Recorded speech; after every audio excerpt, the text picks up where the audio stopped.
मैं प्रदीप एडवोकेट संविधानवादी। आप सबको जय भीम, जय संविधान। और आप सब अच्छे से होंगे।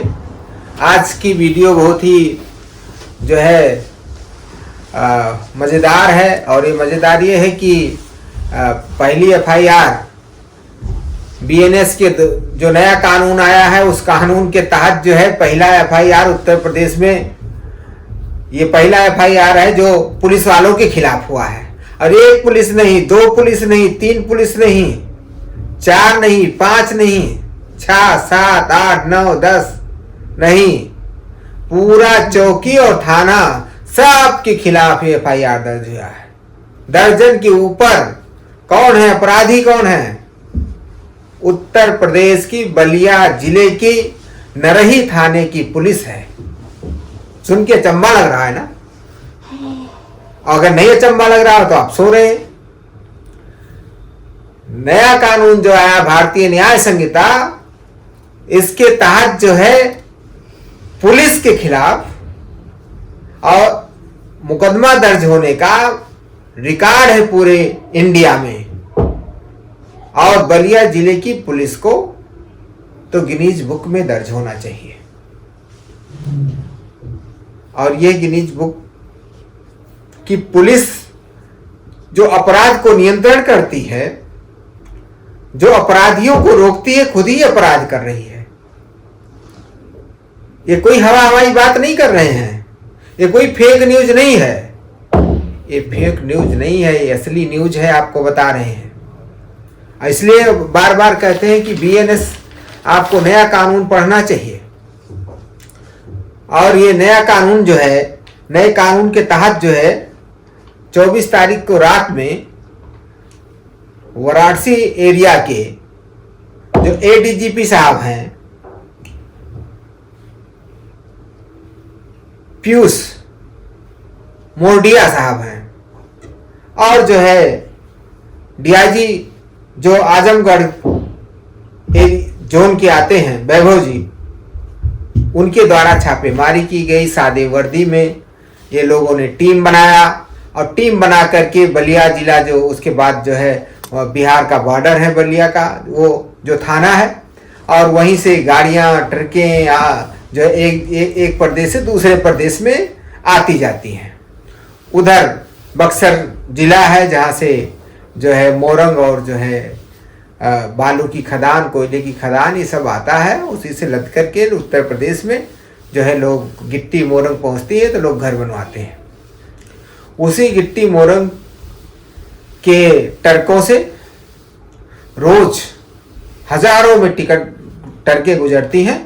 उन ट्रक वालों से मिनिमम 500 ऊपर जो भी ले लें, ये रोज का धंधा था। और मैं बलिया 1 जुलाई को गया था और जो है उस दिन बलिया जिले के कोर्ट में गया था। और उसमें हम एक वकील साहब से मिलने गए थे, हमारे मित्र हैं। तो उनके पास एक केस आया था कि हम पुलिस वालों को पैसा नहीं देंगे क्योंकि हम डीएम साहब से हमने ऑर्डर करवाया है, कमिश्नर साहब से ऑर्डर करवाया है, मैं वैध रूप से खदान लेकर आता हूं, लेकिन पुलिस वाले 500 रुपए से कम नहीं कर रहे हैं। और जब मैंने चालान भरा है, मैंने सरकार को पैसा दिया है, तो मैं पैसा क्यों दूं? उनकी लड़ाई ये थी। उन्होंने कहा लेकिन मेरा नाम मत बताइएगा। आज जब 24 तारीख की केस हुआ तो मुझे उनका जो है वो एप्लीकेशन याद आता है कि अगर ले लिए होते तो आप सबको एप्लीकेशन दिखाते। तो हमने कहा, हम गए थे किसी और काम से, हमने कहा चलो ऐसे होगा, अपना ट्रक वाले हैं और जो है खदान वाले, ये लोग कौन सा अच्छा काम करते हैं। ये लोग भी तो 10, अगर 1 फुट खोदने का है तो 100 फुट खोदते हैं, तो ऐसा इसलिए इनको लगता है। सब जगह घपला है, केवल उनका नहीं है। लेकिन सोचिए कि जिस थाने का काम है अपराध को रोकना, उस थाने से लूट हो रहा है। और मैं लूट की बात नहीं कर रहा हूं। ये लूट जो है डीआईजी और जो है एडीजीपी साहब ने चोरी पकड़ करके, गाड़ियां पकड़ करके, और जो है जब उन्होंने छापा मारा तो वहां का जो थाना प्रभारी था पन्ना लाल, वो 10 फुट दीवार कूद करके भाग गया। बताइए कैसे भाग गया 10 फुट दीवार कूद करके? अब थानेदार भाग रहा है दीवार कूद करके उत्तर प्रदेश में। वाह रे योगी जी, वाह रे आपकी सत्ता। आप कहते हैं कि जीरो टॉलरेंस चल रहा है, अपराधी जो है वो जो है उत्तर प्रदेश में रह नहीं गए हैं, अपराधी नहीं रह गए हैं, सही बात है।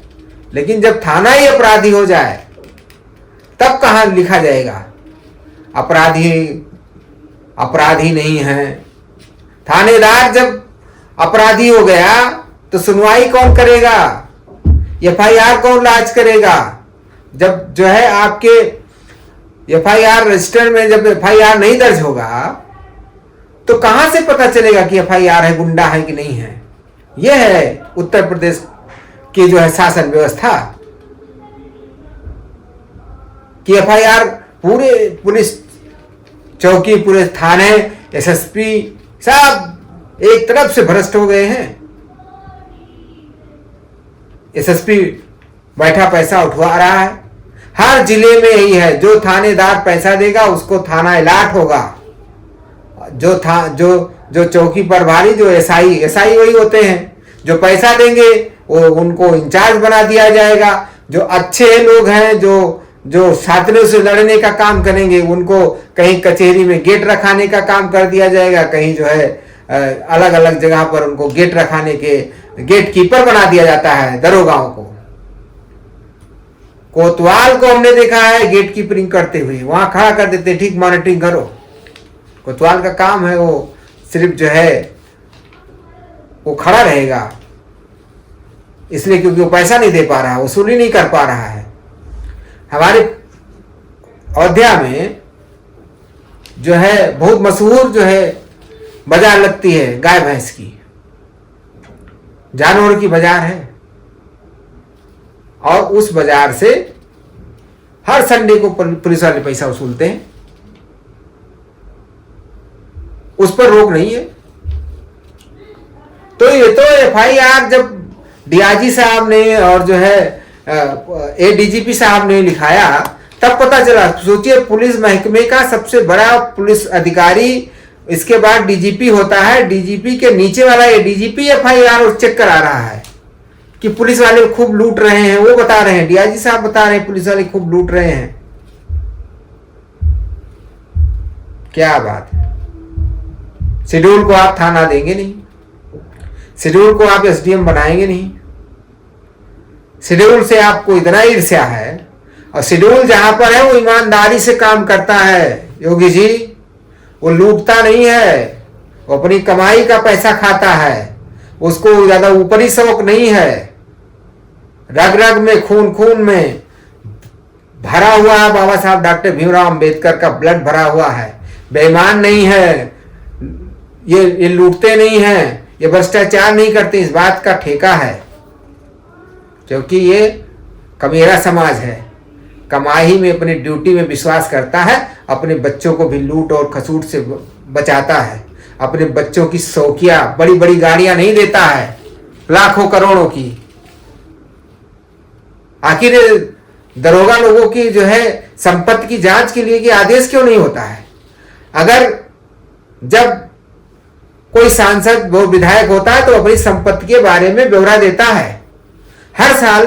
किसी भी, चाहे वो सरकारी कोई भी कर्मचारी हो, चाहे वो चपरासी हो, चाहे वो डीएम और जो है प्रमुख सचिव हो, सबकी संपत्ति का ब्यौरा रखना चाहिए, और उसी संपत्ति के ब्यौरे से पता चलेगा भ्रष्टाचार कितना कर रहा है। लेकिन नहीं, भ्रष्टाचार उसके लिए कोई जांच नहीं है। तो भ्रष्टाचार तो खुद ही सरकार कराती है, क्योंकि एफआईआर के लिए मना कर दिया जाता है कि एफआईआर नहीं होगी। हमारा मूड फूटेगा, सर फूटेगा, पैर टूटेगा, जाएंगे लिखाने तो कहेंगे कैसे हो गया, डॉक्टरी भी नहीं कराएंगे, 10 दिन दौड़ेंगे, फिर नेताजी के पास जाएंगे, फिर किसी और को पकड़ेंगे, विधायक को पकड़ेंगे।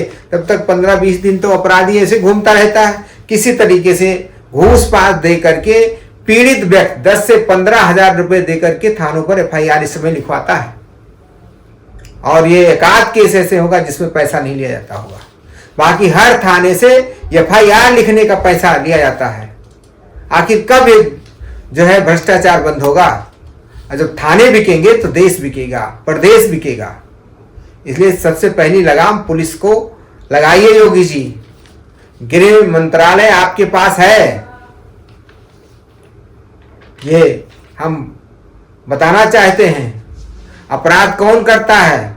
अपराध वही लोग करते हैं जो बड़े अपने आप को गिनाते हैं, जिसमें जो है थाना इंचार्ज पन्नालाल ऐसे गाया है जैसे कोई शेड्यूल कास्ट का व्यक्ति है। शेड्यूल नहीं है, ये ब्राह्मण जात से है।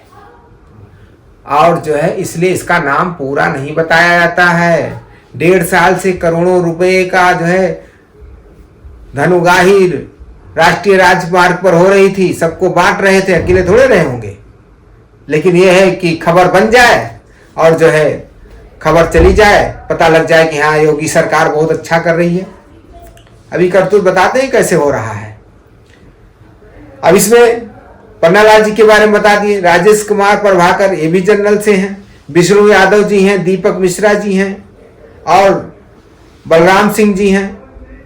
और ये सब तो जिनके खिलाफ ये सब पुलिस वाले हैं।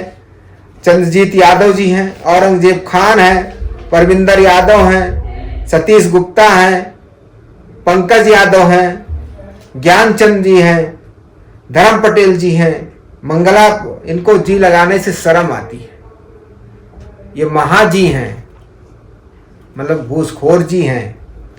और जो ड्राइवर था वो प्रकाश सिंह, ये सब धन वसूली में इनके सब के खिलाफ जो है विभिन्न धाराओं में जो है मुकदमा पंजीकृत हुआ है। और ये पंजीकृत जो 24 तारीख को हुआ वो FIR संख्या है 211। और जो है इसी जुलाई में लिखा गया 1:48 पर। और जो है अब देखिए इसमें 211 में कौन सी धारा लगी है? 211 FIR संख्या है, लेकिन धारा कौन सी लगी है? 111। 111 भी उत्तर प्रदेश ही नहीं पूरे भारत में हम कहना चाहते हैं कि ये नई जो है कानून आया, भारतीय न्याय संहिता। इस कानून की धारा 111 किसी पुलिस वाले के खिलाफ संगठित अपराध करने की ये पहला FIR है। विश्व रिकॉर्ड बन रहा है। नया कानून आने के बाद ये रिकॉर्ड बना कि उत्तर प्रदेश में इतना बड़ा भ्रष्टाचार है पुलिस के द्वारा कि पुलिस का अधिकारी जो पुलिस के खिलाफ FIR दर्ज करा रहा है। और कौन सा FIR दर्ज करा? संगठित अपराध। और ये संगठित अपराध जो है ये साधारण अपराध नहीं है। जो इसमें संगठित अपराध में जो ऐसे लोग हैं जिनके खिलाफ आजीवन 5 लाख रुपए जुर्माना है, आजीवन सजा है, उसके बाद भी किसके खिलाफ है? पुलिस वालों के खिलाफ है। उत्तर प्रदेश पुलिस ईमानदार पुलिस के खिलाफ है, जो सबको ठोक देती है, अपराधी को बचा देगी और जो निरीह व्यक्ति होगा उसको ठोक देगी। ठोकने वाली पुलिस है। 309 और 4 की धारा लगी है जिसमें लूट कहा जाता है। ये लूट भी जब जो है 4 लोग से ज्यादा लोग करते हैं तब जो है लूट के मुकदमा लिखा जाता है। अब ये धारा हो गई 309 का 4। इसमें भी 10 वर्ष से 14 वर्ष तक जब किसी हाईवे पर, राष्ट्रीय राजमार्ग पर जब सूर्यास्त के बाद कोई संगठित लूट करता है तो ये धारा लगती है। ये लूट की धारा किसके ऊपर लगी? बलिया जिले के नरही थाने के थानेदार के खिलाफ, चौकी इंचार्ज के खिलाफ, वहां के दीवान के खिलाफ, वहां के ड्राइवर के खिलाफ, सब पूरे थाने के खिलाफ FIR दर्ज है। 310 का 2 BNS का 310 का 2 डकैती की धारा है। और डकैती की धारा में भी 10 से आजीवन कारावास है। और ये आजीवन इतनी बड़ी धाराओं में किसका दर्ज हो रहा है? उत्तर प्रदेश बलिया के नरही थाने के थानेदार के खिलाफ, वहां के पुलिस खिलाफ, वहां के दीवान के खिलाफ। गजब का मामला है भाई। और ये जो है BNS का जो भारतीय नागरिक सुरक्षा संहिता कहा जाता है उसका 13 धारा लगी हुई है। और जो है 6 का 2 जो आपराधिक जो है षड्यंत्र है ये BNS का लगा हुआ है। इसमें भी 2 वर्ष से और जो है ज़्यादा से ज़्यादा सजा है। कहने का मतलब है कि उत्तर प्रदेश में सब कुछ ठीक नहीं चल रहा है। सारे अधिकारी बेपरवाह हो गए हैं, लापरवाह हो गए हैं, सिर्फ वो पैसा ढूंढते हैं। लेखपाल पैसा ढूंढता है, ग्राम पंचायत पैसा ढूंढता है, आंगनबाड़ी पैसा ढूंढती है, और ये पैसा वहां से नीचे से सुलवाया जाता है, ऊपर तक जाता है। पानी ऊपर से नीचे आता है। ऐसे भ्रष्टाचार भी योगी जी ऊपर से नीचे आता है। आपके यहाँ मंत्री भ्रष्टाचारी हैं, आपके यहाँ जो है आईएएस भ्रष्टाचारी हैं, आपके यहाँ आईपीएस भ्रष्टाचारी हैं, आपके यहाँ, इसलिए सब नीचे तक करप्शन फैला हुआ है। ऊपर से रोकिए। आपके केवल ईमानदार रहने से भ्रष्टाचार नहीं रुकेगा। आपको ये सब देखना पड़ेगा, क्योंकि गृह मंत्रालय आपके ही पास है। मानिए आपका काम, आपका व्यवहार आप अच्छा है, आप कोई घूस नहीं लेते हैं, लेकिन अगर आपके रहते हुए इस तरह बड़ा भ्रष्टाचार हो रहा है तो आप समझ लीजिए कि संविधान कहता है कि फिर जो मुखिया है वो भी अपराधी होना चाहिए। हमारे माननीय मुखिया जी, योगी जी, आपसे निवेदन है कि इन भ्रष्टाचार पर नियंत्रण करिए, इन पुलिस वालों के खिलाफ सख्त से सख्त कार्रवाई करिए और प्रत्येक थाने के थानेदारों का संपत्ति जांच कराइए, ग्राम पंचायत अधिकारियों का जांच कराइए, वीडियो का जांच कराइए। फिर से देखिए आपके साथ कितनी जनता जो है खड़ी होती है। आप सोचिए ना कि आपके बोलने मात्र से जो कांवरिया लोग हैं, वो कांवरिया लोग आज के उपद्रव मचा रहे हैं कांवरिया का ड्रेस पहन करके। इनको भी रोकने का काम करिए। किसी की दुकान, किसी की गाड़ी तोड़ने का, फोड़ने का, लूटने का इनके पास अधिकार नहीं है, लेकिन क्योंकि आपने उनको जो है कह दिया है कि आप जाइए, तो आप तो अच्छे सिलसिले में जाने के लिए कहते हैं, तो ये गड़बड़ सिलसिला पैदा कर देते हैं। थोड़ा रोक आपको लगाना चाहिए। इसलिए हम आपसे बार बार से निवेदन है, योगी जी, आपकी सत्ता पहली वाली बहुत अच्छी थी, सेकेंड वाली सत्ता जैसे मायावती जी की गड़बड़ हो रही थी, ऐसे आपके भी राज में अधिकारी लोग आपको मिसगाइड कर रहे हैं, और ये मिसगाइड वो आपके नाम गिना जाएगा। उनका क्या, वो तो कमा के चले जाएंगे। आपकी सरकार रहेगी तब भी आईएएस रहेंगे, दूसरे की सरकार आ जाएगी फिर भी वहां चापलूसी करके फिर अपना पद ले लेंगे।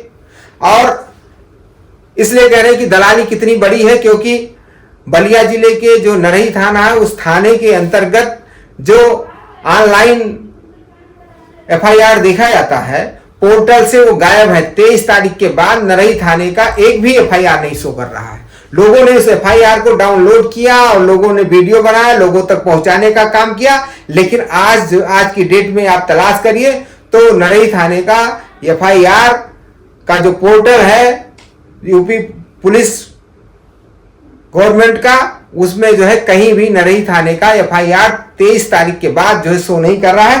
23 तारीख की लास्ट एफआईआर रजनीश गुप्ता का है, जिसने कंप्लेनर है। फिर 24, 25, 26, 27 का एफआईआर नहीं दिख रहा है। घोटाला है। माननीय योगी जी तक ये वीडियो पहुंचाइए और लोगों से कहिए कि घोटाला क्यों है, पोर्टल से एफआईआर क्यों हटाया जा रहा है। अगर एफआईआर पुलिस वालों के खिलाफ हुआ था तो पोर्टल पर शो क्यों नहीं कर रहा है। नरही थाने का ही पोर्टल से क्यों शो नहीं कर रहा है, बाकी सभी थानों का कर रहा है। जिस भी थाने को चेक करिए 27, 28 तारीख तक जो है शो हो रहा है। फिर नरही थाने का 27 तारीख तक का अपडेट क्यों नहीं दिखाई दे रहा है, जब पहले एफआईआर लोगों ने डाउनलोड किया, हमने डाउनलोड किया, आपका आप क्यों नहीं दिख रहा है। गड़बड़ है, गड़बड़ झाला है। इस गड़बड़ झाला के विरुद्ध आवाज उठाना पड़ेगा हम सबको।